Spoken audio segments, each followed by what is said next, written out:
मैं सिंध और पाकिस्तान की बेटी उमेरुबा। आज मैं डायरेक्ट बात करना चाहूंगी हमारे ऑनरेबल सेशन जज साहब दादू के जाहिद मेतलो साहब से। सबसे पहले तो मैं बारहा कह चुकी हूँ कि मैं खुद कानून की तालिबे इल्म हूँ, मैं खुद एक वकील हूँ और मैं अदालतों का एहतराम जानती हूँ, मैं अदालतों का तकद्दुस जानती हूँ। मैंने पुरअमन रहकर आइन और कानून की मुकम्मल पासदारी की है।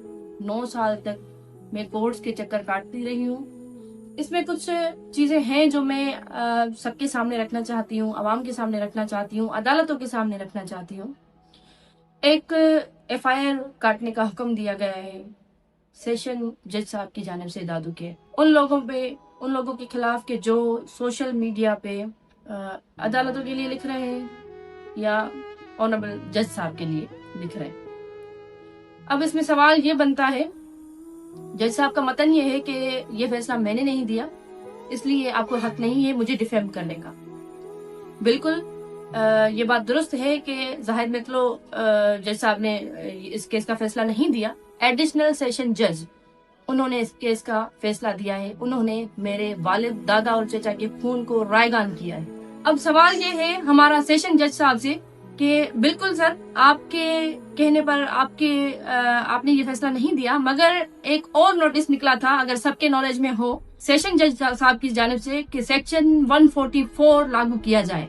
इस केस के फैसले के दौरान सिक्योरिटी हाई अलर्ट की जाए, दोनों जिलों में इस तरह से कि कर्फ्यू लगाया जाए। इस तरह के फैसलों से ये तो वाज़ेह हो चुका कि कितनी आज़ादी है।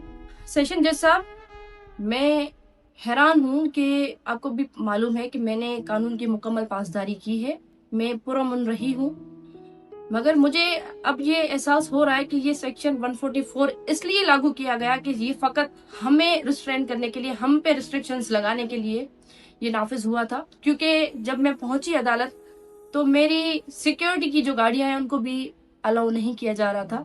उस चीज पे भी एतराज था, हालांकि वो सिक्योरिटी मुझे सुप्रीम कोर्ट की जानिब से मिली।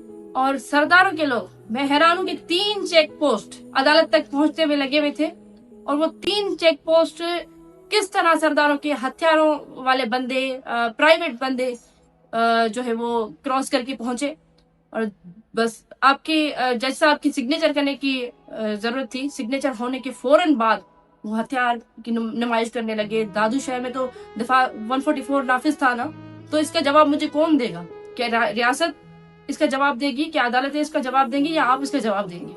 विद ड्यू रिस्पेक्ट मैं पूछ रही हूँ आपसे कि इसका जवाब कौन देगा मुझे? इसके लिए जिम्मेदार कौन है?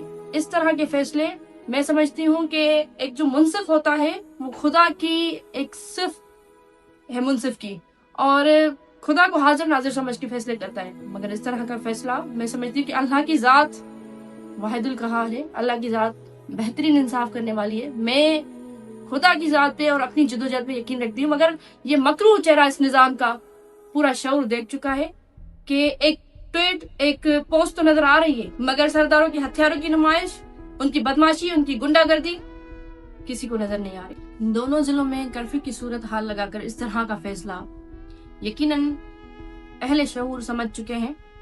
मेरा सवाल यह है कि सेक्शन 144 शायद आपके नॉलेज में नहीं हो। विद ड्यू रेस्पेक्ट मैं आपको बताती हूँ कि आपको सोशल मीडिया पे सर्कुलेटेड पोस्ट तो नजर आ चुके हैं, मगर आपको इस दफा 144 के तहत कानून की धज्जियां उड़ाई गई वो आपको नजर नहीं आई है शायद। विद ड्यू रेस्पेक्ट मैं आपको बताती हूँ कि शायद आप इसलिए नोटिस नहीं ले सके, तो इस पे भी नोटिस बनता है कानूनन।